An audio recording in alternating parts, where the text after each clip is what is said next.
Hey y'all, welcome to Adventures with Aggie, brought to you by the Ryan Martin Foundation. Today we have with us the president of the United States Power Soccer Association, the USPSA, Steve Everett. Welcome, Steve. Steve, how are you doing today? Oh, I'm doing great. Thank you for having me. How Yeah, are you?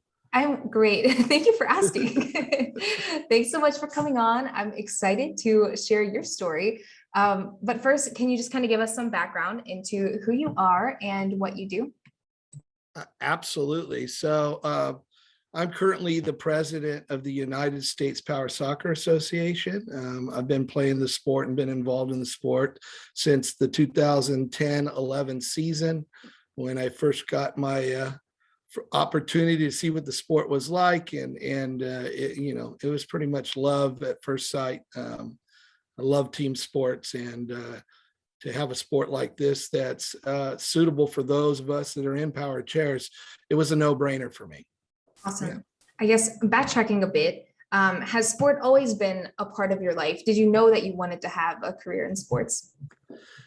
Well, that's a great question. Yeah, I came from a family of athletes, and I was always on the outside looking in. But I was a kid that sat for hours in front of the television watching my favorite sports teams, my favorite sports athletes, changing the channels, and watching the next sport, and just with this vision and this idea that one day that I would be able to be a competitor and be able to do those things. At that time, as I was growing up, there wasn't a whole lot of sports for people with in my same situation, in power chairs and those kinds of things. They're really for the more, functional disabilities, like people that can play wheelchair basketball and track and field and some of those kinds of things. And then along came an opportunity when I was 16 years old. I was invited to a sports camp during the Easter break. And this camp was so unique. Every I guess staff member, and was actually athletes that were competing, or high-level elite athletes that were competing, or professionals in their sport. So I could relate to that. That was really, it was kind of my first moment, like, oh wow, I could be an athlete. Never in the world did I ever think that I would be a tennis player, because that was probably one of the furthest sports from my mind. I was an avid basketball nut and those kinds of things. I loved football and baseball and those kinds of sports. But there was something unique about tennis. As a kid, and I'm sure you're a lot closer to remember what you were like as a kid, but you always played with your friends on the block, and sometimes sports games would start to hand touch football, or you'd play wiffle ball, or whatever it was you played.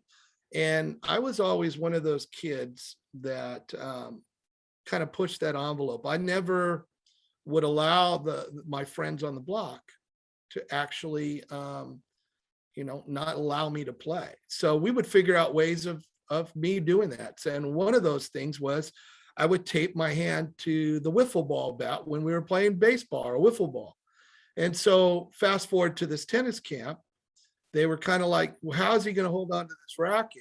And I asked, does anybody have any tape? And of course, the funny thing was the janitor at the university that we were at was standing close by. He goes, I'll get you tape. Well, guess what kind of tape he brought? Duct tape.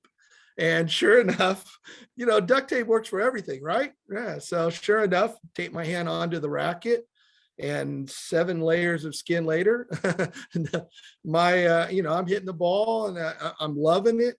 My first light bulb moment went on in my head and said, wow, I could do this. And I think it's something that I could do and go far. And I felt like, man, I'm an athlete now. So started competing in local tournaments, and it kind of grew from there, and then became a sponsored athlete, endorsed by wheelchair manufacturers and racket manufacturers and clothing stuff and all that, and eventually represented my country and traveled the world doing a lot of that competition stuff. So yeah, that was kind of my first moment of feeling and being like not like an athlete, an athlete. So yeah, it was awesome.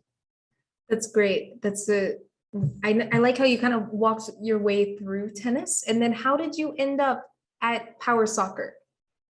So I competed for 21 years in tennis. And at the end of my career, I mean, it was getting more challenging to do what I needed. The commitment level was not there as much because I got married. I started having a family. My kids were growing. They were getting involved in their things. And like most athletes, the desire to compete and what it's going to take really to compete at the level that you're used to competing, just the commitment wasn't going to be able to be there at that time. So I retired, and a few years later, I'm still pretty competitive. I mean, playing board games with my family, we're all like into it, and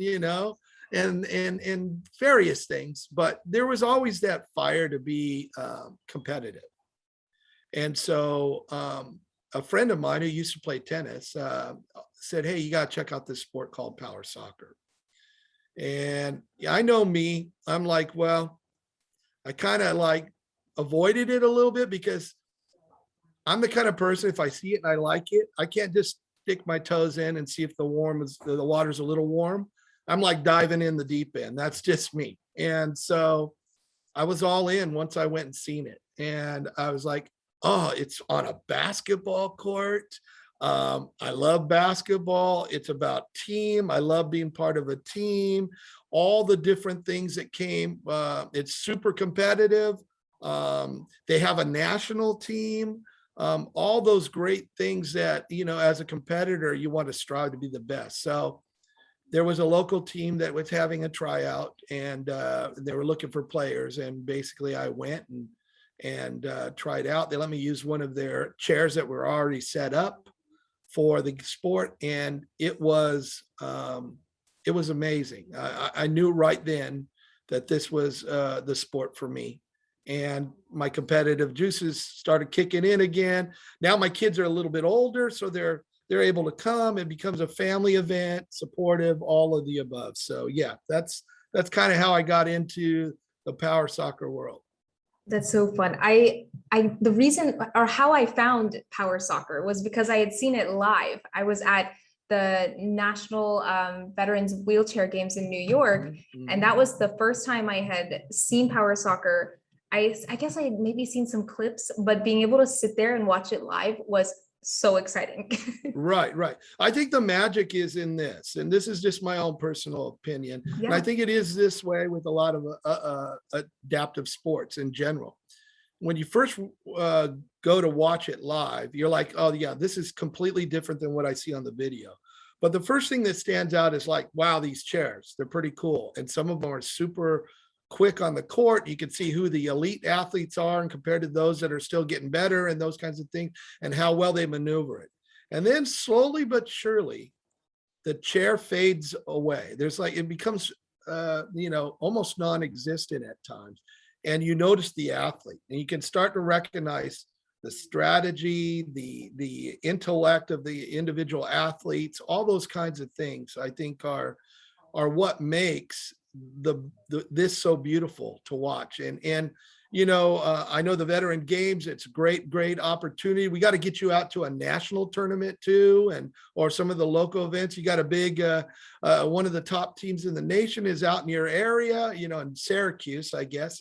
I don't know how far that is from where you are at, but and they're one of the top teams. They've won a national championship. They have some players that have been or that are on that team that were national team members in the past. So yeah, so it's a great sport because it reaches so many levels, whether you want to be an elite athlete or you just want to recreate. There's opportunities for that way too, and be a part of something special. So yeah, cool. Yeah, no, I'd love to see more. I would love to. Let's see, maybe I'll make a trip up to Syracuse for a weekend sometime soon, but that'd be fun. Yes. Cool. Let's see. I want to ask you a bit of, I guess, story time. Can you share maybe your favorite memory with USPSA, maybe during your time as president so far? Yeah, I think as president so far, there's been, no doubt. I came into the position. Let me backtrack just a little bit. So remember, I told you I dive in head first. Well, within a year and a half or two, I believe, I was asked to throw my name in the hat and become a board member and run for a position called the Western Regional Director. And, I did some soul searching for about 5 minutes and then dove in and said, yeah, I think I could do this. This would be a good opportunity. I'd love to share my experience. So I became a board member and I served as a Western Director all the way until, last year when the position of president opened up. And, it's been a great experience. The challenge, of course, was the pandemic. And I think that the memory that sticks out in my mind, and it's really more of just a monumental moment that we had as an organization, is the fact that for all the years that we have been established as an organization, this is the very first time that every board member is an athlete that has played this sport. And, like a lot of, and not that, past board members that weren't athletes, maybe they were dads or moms or just individuals that worked in the field of adaptive sports that ran for their position or whatever, and were board members. Not to take away any of that, but I just think it's very unique and really shows how well, things are progressing in our world as far as adaptive sports, where we have athletes that are stepping up and saying, I want to make a difference. I want to share my views and my thoughts. And literally nobody can see the sport better than through the eyes of the ones that actually play it, really. So it's been an honor to lead this group and to be a part of it. We're like one big family, and we have some tough, issues that we deal with all the time, challenging and those kinds of things. But, it's kind of one of those things where we are in a situation where we all enjoy it and we work together and, have great discussions, and we got a lot of goals to move this thing forward, and sky's the limit. So I love being a part of that. That's awesome. I love to hear the progression and moving forward and everything. You kind of read my mind into the next question that I had for you. But I know power soccer is a relatively new sport just in general. How do you kind of see this sport growing and evolving, and specifically at USPSA? That's a great question. I think growth is the big thing. I mean, we're somewhere right around 65 teams. I'd love to get it up into the hundreds. But I know one of our big goals is to promote and try to grow it to at least get 70. We are taking baby steps in that directions. And, a lot of that is due to having more clinics and getting the word out. I mean, here's a big part. We are, and I'm sure you've done your homework in the history of what U.S. soccer has done as far as on the world stage. But we won the first World Cup in 2007. We won the second World Cup. And then recently we just lost in the finals, but we were the finalists in the last World Cup. And so here we are, probably if you compare that to the able-bodied world of soccer, probably the most successful group when it comes to that. And yet relatively nobody's heard about our sport. And we can take some blame for that we have to get better in some of our, ways that we promote the sport. But I think stuff like this, a podcast like what you got, and sharing the goals and the values and the opportunities that we provide is unbelievable. And so I do see us moving forward in the growth aspect. Hopefully, one of the areas that we're also trying to do to work is getting competitive recognition from our big corporate businesses, as well as our U.S. soccer governing body, and forming partnerships with them. MLS is big, and we're developing that. I just recently, over the last couple of years, have really had a great partnership with the LA Galaxy. And so my personal team that I play for is sponsored by the LA Galaxy team.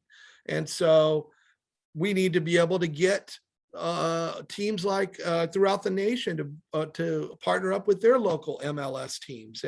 And so, yeah, it's just, those are some of the visions and the opportunities that I see that will then open the eyes of most. And I think the other part is, and I mean, there is a lot of cool stuff that we've done through this pandemic. One of it is we have just partners up a year ago with our good friend Sebastian Leggett. Sebastian is a player on the LA Galaxy team that I became good buds with.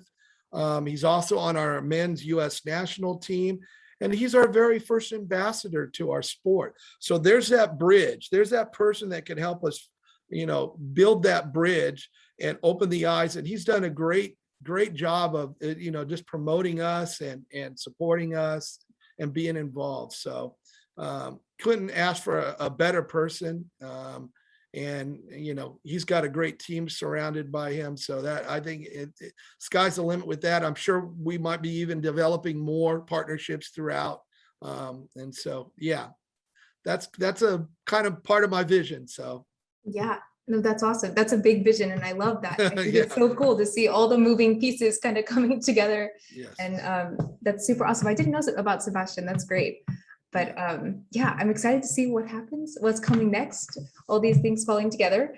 But now we've kind of talked about the business, we've talked about the sport. I want to talk about your athletes. So I guess, how would you describe the people who participate in USPSA in some capacity? And I guess, what does it take? How can people join? Well, first of all, anybody can join as long as you have a physical disability and you're able to get in a power chair and maneuver it safely and learn the skills of team building and learning how to work the chair skills and all the things that go into that. As far as the athletes, we've got a wide range. We got those that are more recreational, some that just want to be involved in something and get healthy and those kinds of things, and also relatability to a teammate, being able to learn from them and form groups and friendships and all of that kind of stuff. And then as you move through that, we got a non-conference group, which is really from recreational non-conference. It's a little bit more competitive, but without the requirements of traveling and on all those kinds of things. And then from that point, the next group up are all conference teams. And conference teams are the most competitive groups. So they are the ones that have the ability and the want to be able to travel and commit to the travel to meet the goals and the qualifications in order to compete in the end of the year national tournaments. And in those competitive groups, we have the first conference is called Founders. The next one is called Presidents. The next one is called Champions. And the top level, of course, is Premier. And we have promotion and relegation based on how you do at your national tournament and throughout this season and stuff. So the levels of play and the levels of the commitments from the athletes are just like any other sport. There's no different. People are training. People are, teams are doing a lot of chalkboard talking or video talk, and they review game film, and they're getting their nutrition down. They're everything it takes to be an elite athlete and have the elite mentality. is no different than any other sport and any other athlete. It takes the will and the desire and the willingness to, put others first for a common goal. So yeah, it's the beauty of it. Definitely, definitely. I love it. Cool. Two more questions for you. So next one is, what's next? I guess, what are y'all working towards right now as an organization? What kind of projects are coming up for you guys in the next few months? Yeah, so we just opened our registration in September, on the September 1st. We've kind of tweaked our registration from normal just because of the times that we're in right now. And we're having a longer registration period. We're allowing people to, and teams of those that can and do it safely can get into their gyms and start training. They can start practicing, and for those that are in areas where they can scrimmage, they can do those against other teams and stuff like that. But nothing counts at this point. Then when January 1 hits, the goal that we're working on is to set it all up so that the season will start. We've also tweaked some of the requirements to fulfill those needs that in order to qualify for the national tournament. And we're working forward to a big celebration once we're able to actually play and things can count and teams can do what they need to do. I always want to look at things positive. I know some people might look at it as, oh man, is that going to really have enough time to do it safely and those kinds of things. I'm a forward thinker. So I believe that, there's a possibility that we're going to be able to do this and we're going to make it happen. And, we will tweak what we need to tweak to keep people safe. But soccer is going to be back soon, and to the point where, people are going to be competing hard. You're going to see yellow cards. You're going to see red cards. They'll be gibbering with the refs, I'm sure. And amongst competition, it'll be back to normal, like we've had it in the past. So, I'm super excited about that. I'm excited too. That sounds fun. It's soon too. In just a few months away. Everything's happening again, which is great. And I love the forward thinking mindset as well. I think that's, you gotta be that way now. Yeah, absolutely. Absolutely. I mean, we're going to make sure that, we do our due diligence to make sure that people are safe. We have, protocols in place, and we're working on guidelines, and we're talking to our medical panel that gives us advice on how we move forward and some of the things that we can do and should be mindful about. And then of course, following, state and guidelines and, the guidelines throughout the nation of what we need to do to keep each other safe and healthy. So definitely. Yes. Sounds great. I'm excited for you guys. I'm looking forward to it. I'll be cheering from New York. But, great. Cool. Let's see. Last question for you. This is how I end all of my shows. What is one piece of advice you would give to younger Steve? Ooh, that's a great question. I think one of the things that I would say advice-wise that I would say to myself is, I think growing up, and especially just as a child in general, or a young teen or whatever, there's the feeling that we should fit in and try to find a way to fit in. And, sometimes that's sacrificing maybe your morals, or sometimes that's, just doing your best to try to be part of the group, or what I would say is average, or right in the middle, right? Not too high, not too low. And I think what I would say to myself would be, it's okay to be non-average, above average. And when you think about average or normal, the word normal comes up all the time. I just want to be a normal kid. I just want to be, well, to me, normal means average. And average just means, in my opinion, that you are the best of the worst and the worst of the best. When you put it in those terms, it kind of doesn't feel so cool, does it? And it's okay to stand above the masses. and strive to be the best that you can be, and also just not worry about the fact that where you fit. Just go with your passion, and it's okay to have a passion of proving people wrong when they have a vision of what you are and who you are. So yeah, don't worry about that noise. Just move forward. Stand above the masses. I love it. I love ending the show on this question because I hope that this is kind of the takeaway from the end of the show. Get involved with USPSA and don't listen to the noise. That's right. That's right. That's right. Yeah, perfect. Awesome. Well, Steve, thank you so much for sharing your story and giving me some of your time today. Absolutely. Thank you for having me. And I can't wait to see you on video and one day see you in person. Maybe we'll throw you in one of those soccer chairs and let you give it a whirl. Let's do it. Steve, thanks so much for coming on the show and sharing your story. That's a wrap on our series featuring the United States Power Soccer Association. But join us on Thursday to hear from Kieran Jones, who is a Team Great Britain para shot put thrower.